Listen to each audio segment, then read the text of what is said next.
in the Book of Mormon, it basically talks about that they gathered fruit and honey in abundance. They got aboard the ship and were blown before the wind. So we know that was in the fall of the year when you have fruit and honey on the Saudi Arabian Peninsula.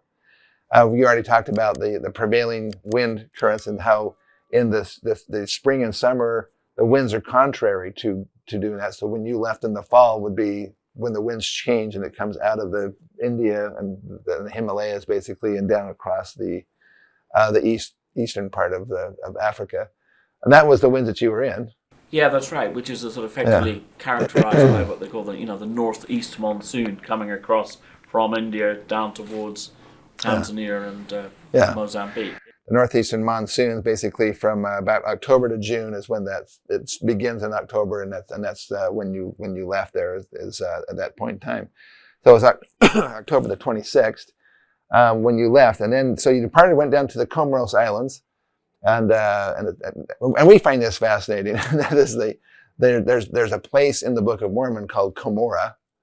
It's a prominent hill in the Book of Mormon, and it's interesting that Cumorah and Comoros, the Comoros Islands are similar, but what we really found was fascinating is the capital city of the Comoros Islands is spelled Moroni, Moroni, but we would say it Moroni, which is also a really important person in the Book of Mormon. So it's fascinating that there could be some potential linguistics if Lehi would have gone that direction. Yes, I mean, I think probably in our case, it was coincidental in the sense that we were going much further east to avoid the Somali pirates, which were, at their height in 2009. So we ended up in Mayotte, which is one of the Comoros Islands, but it's independent and actually it's a French territory. But just across the water are the other Comoros Islands that you refer to. Wow. So then tell me on March the 2nd of 2010, big storm. I understand that from the ship logs that tore the mainsail, that you're down around the southern tip of Africa. Can you tell us a little bit about that storm?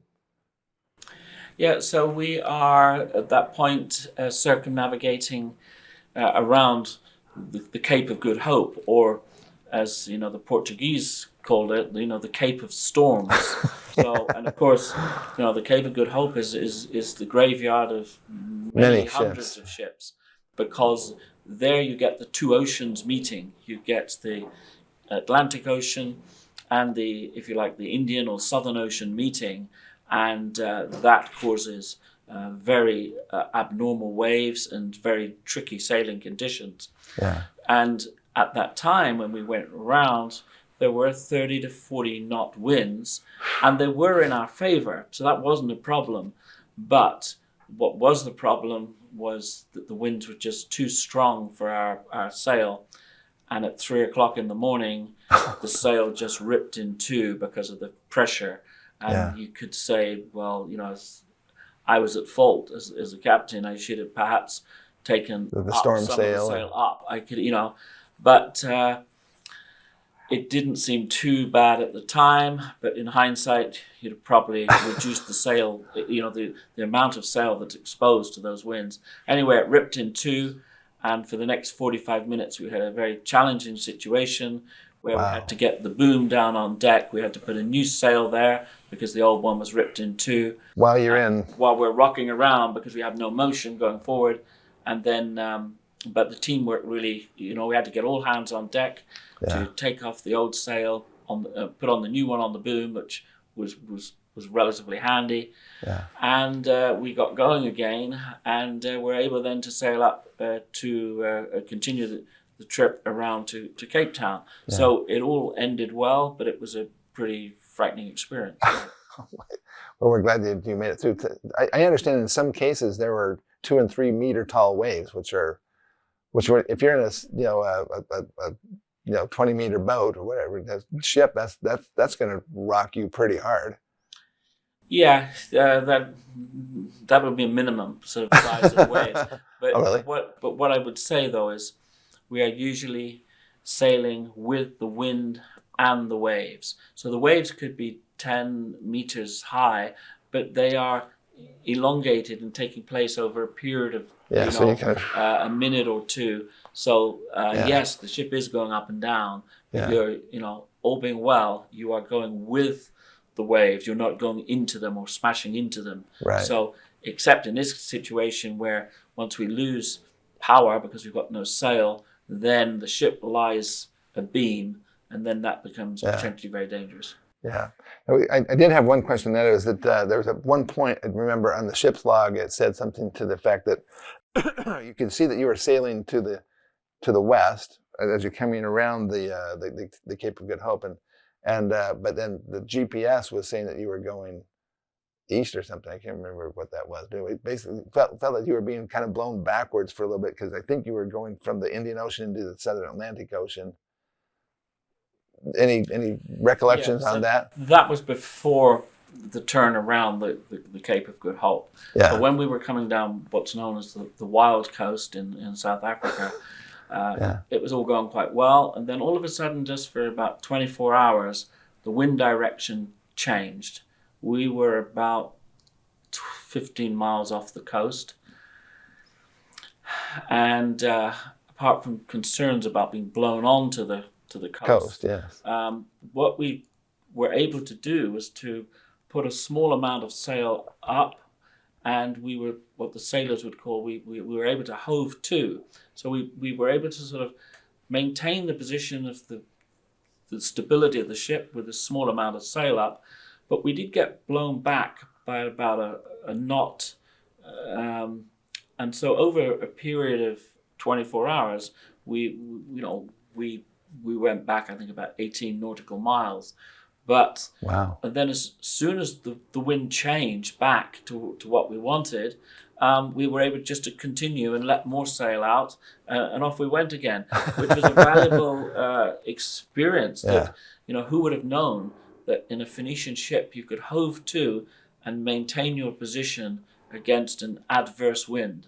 So it was an interesting learning experience, and a very valuable one. Another time and this is kind of jumping forward a little bit, but at some point you got into, I think they call it the doldrums, right? Mm-hmm. I remember that because meldrum and doldrum is, but you were kind of just stuck in not making very much headway in some areas. Tell us a little bit about where does that happen? So that typically happens near the equator, in a sort of intertropical sort of conversion zone, as it's known, and it's it's known from the sailors, the doldrums. They call it the horse latitudes, where the ancient, in the sailing days, sort of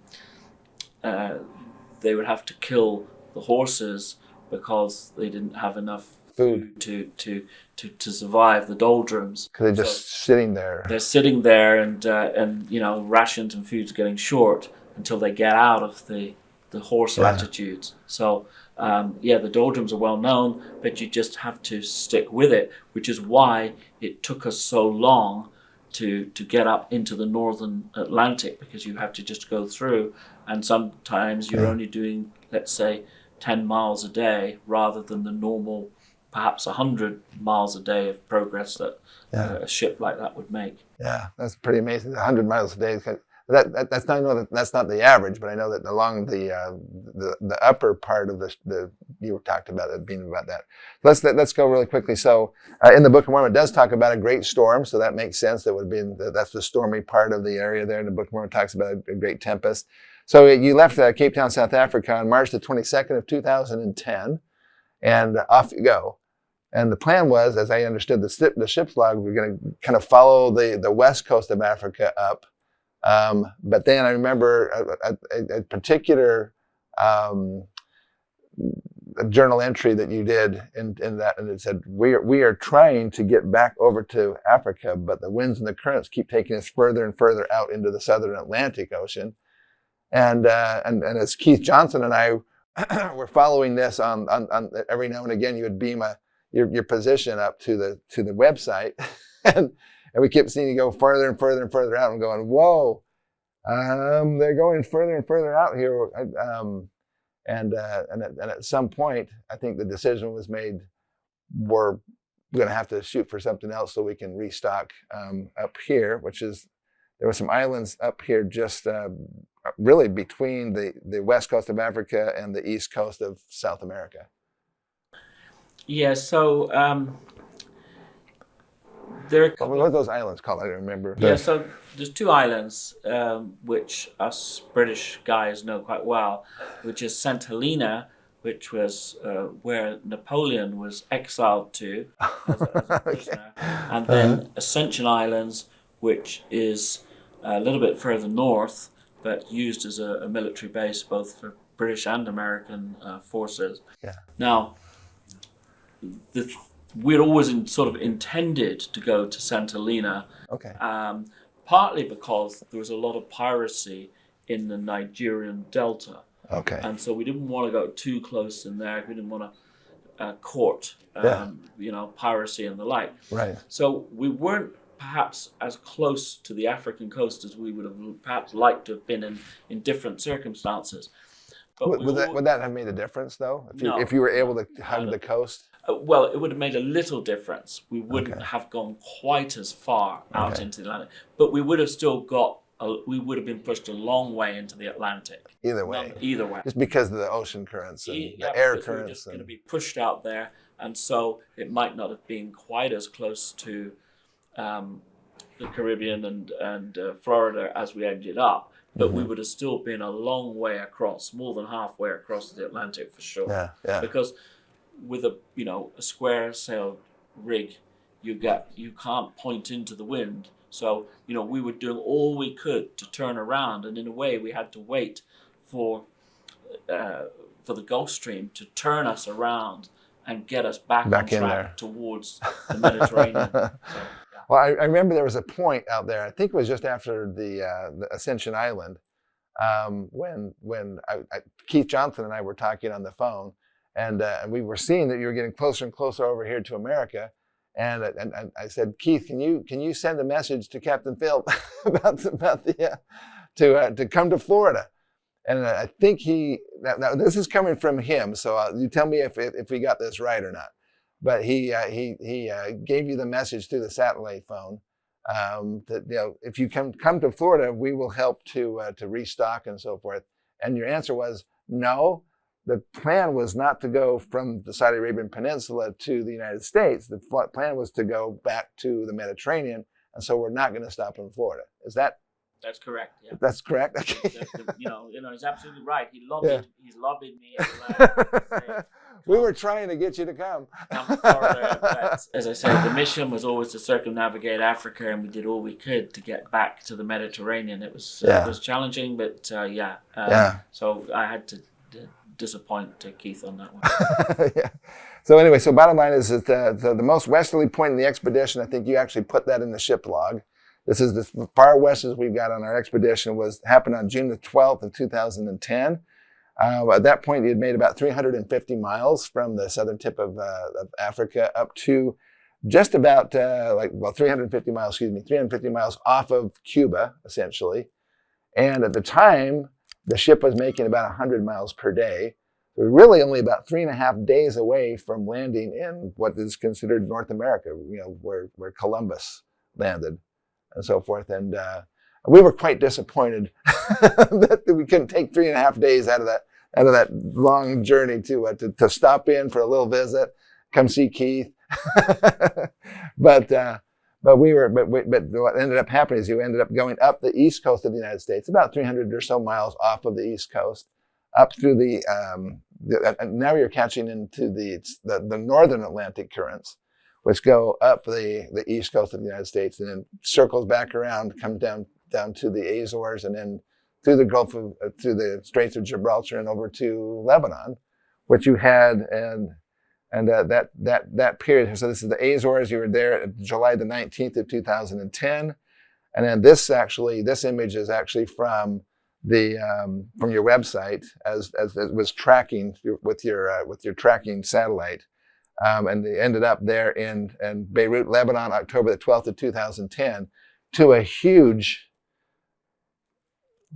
celebration of the return of the Phoenicia. Can you tell us a little bit about how you felt as you came into port there in Lebanon?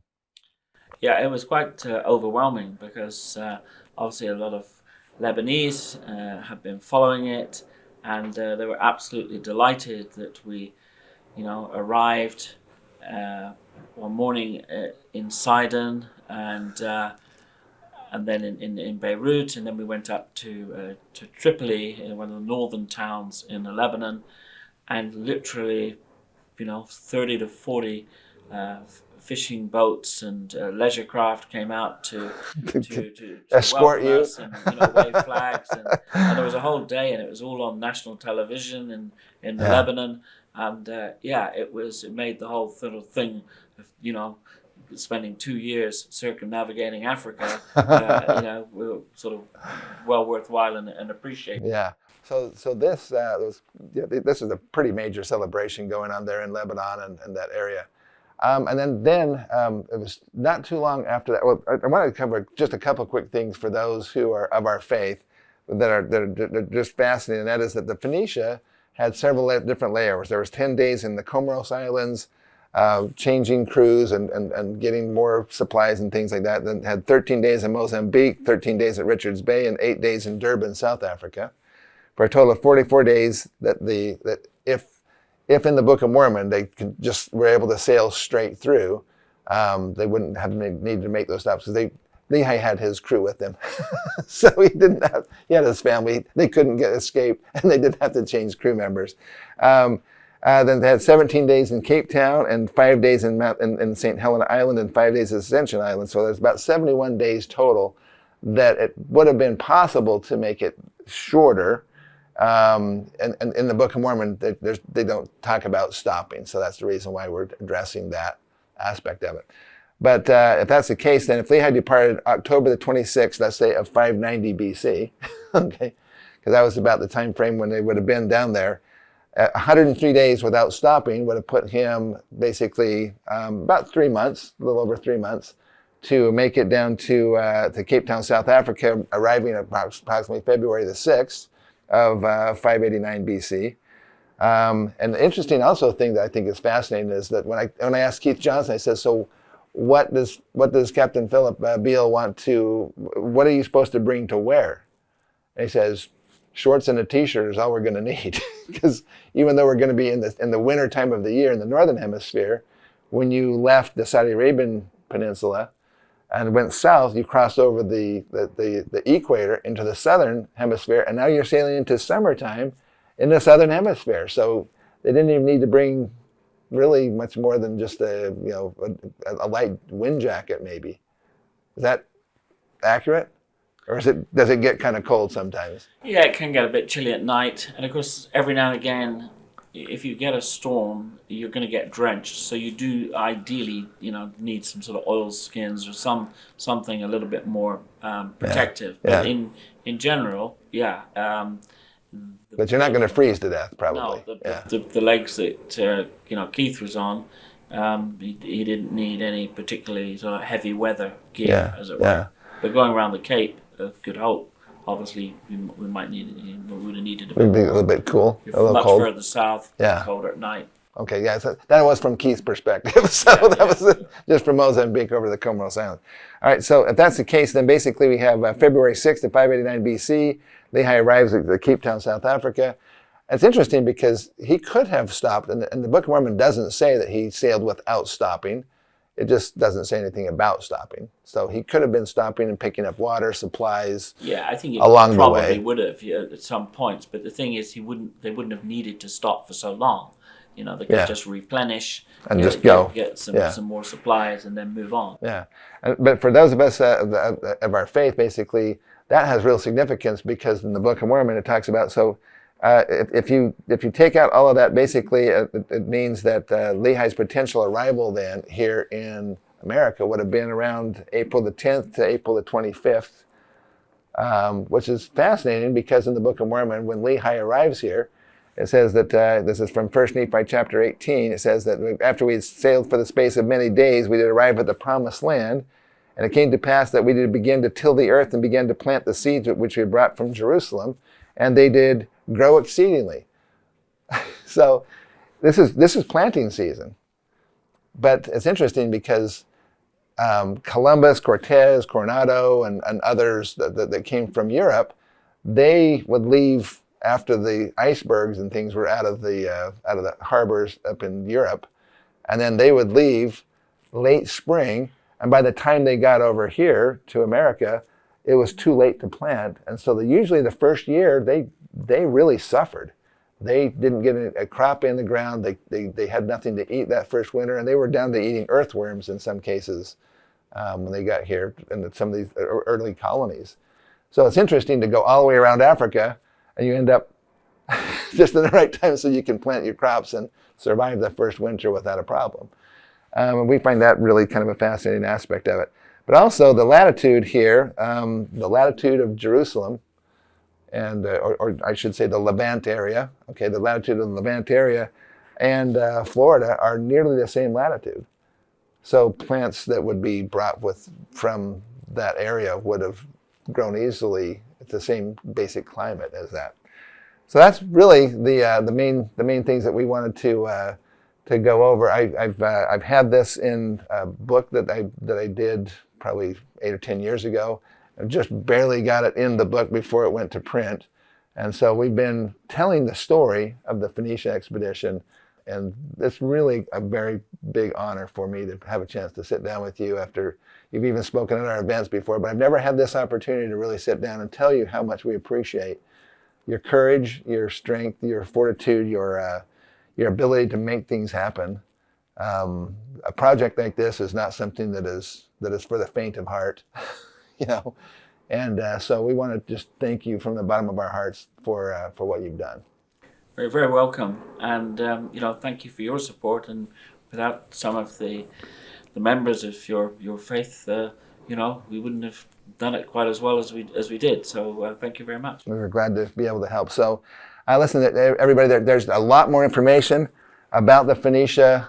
We have videos and so forth. In fact, tonight we're going to be going to a big an event at the residence of the ambassador of Tunisia, and they are excited about this because they want the Phoenician history to be more prominently known in history because of the Romans essentially.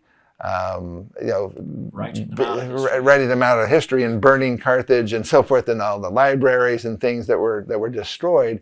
There is not really a good written history of the Phoenician influence across the oceans, but the Book of Mormon actually verifies that influence, that they were in fact over here and did have a lot to do with the Native Americans. That's the reason why I'm wearing my Native American jacket.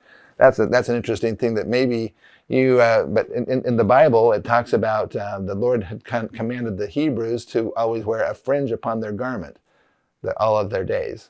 And if you look at the Hebrew people, they have like the tallits and their prayer shawls and so forth, and they always have the fringes on them. And it's interesting because Native Americans, one of the things that separate them, their garments from other people around the world is that they have fringes on their garments too, just like the Hebrews do. So it's kind of a fascinating thing. And also the Hebrew influences, Phoenician and Hebrew are basically the same, more or less the same language. And so there's a real connection between the Hebrews and and who we consider to be the Phoenicians. They're really the same people. Lebanon and that area is all the same, the same peoples there.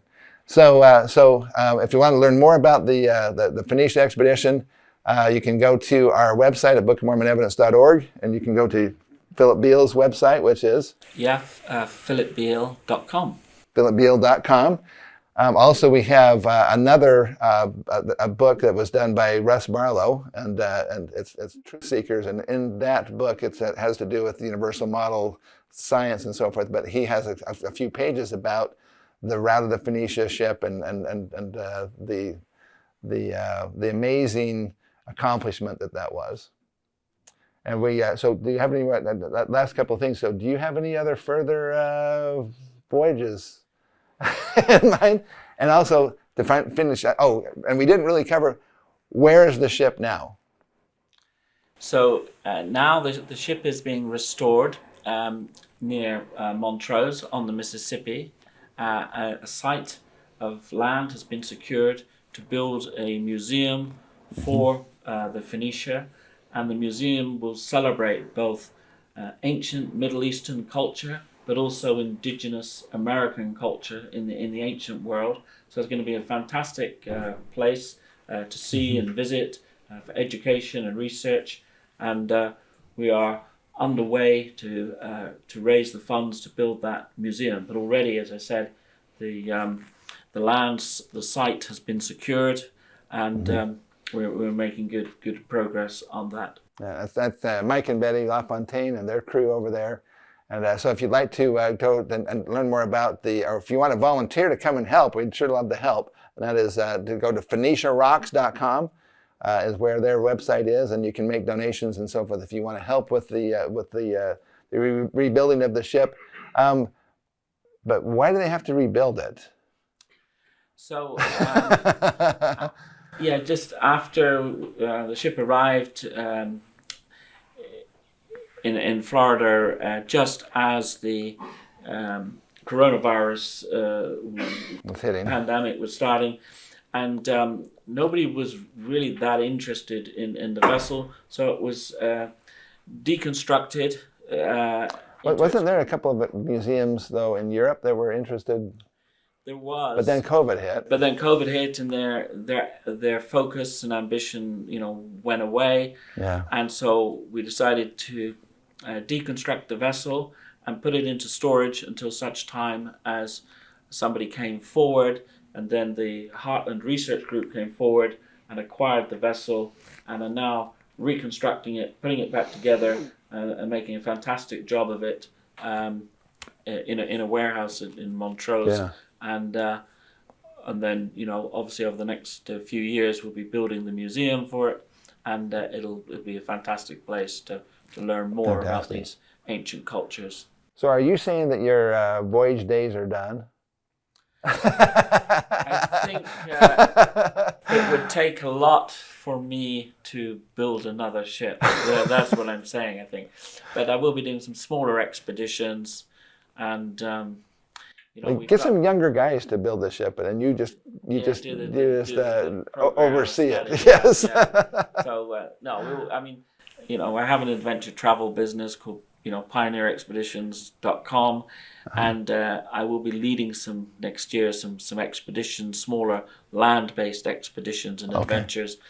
But I think it takes a lot of energy, and it's a big undertaking to build a ship, a replica, and the like. So I think it's unlikely I would do that, but you never know. Watch this space. Well, those of us who love the Book of Mormon, there's one other voyage that maybe we can. Have you ever made a submarine out of wood? No. We'll hold that for another time then. The Jaredite voyage was a voyage done by a ship that they said it was likened to two dishes that were sealed together, and they went into the waves. Are you ready for that voyage? It's the first I've heard of it. We'll get you a copy of the Book of Mormon so you can read all about it. All right. Listen, thank you, my friend. I appreciate that. All right. All right, so everybody, so don't forget, subscribe. If you haven't already hit the button, go ahead and subscribe now. And they will have a bunch of details with Philip Beale's website and our website and Russ's website as well. And then also, there's about half of you that are been watching our videos that haven't subscribed, and you're going to miss things because you're not going to be subscribed. So every time when you subscribe, then you get a little notification when new things come out, and we have all kinds of great information.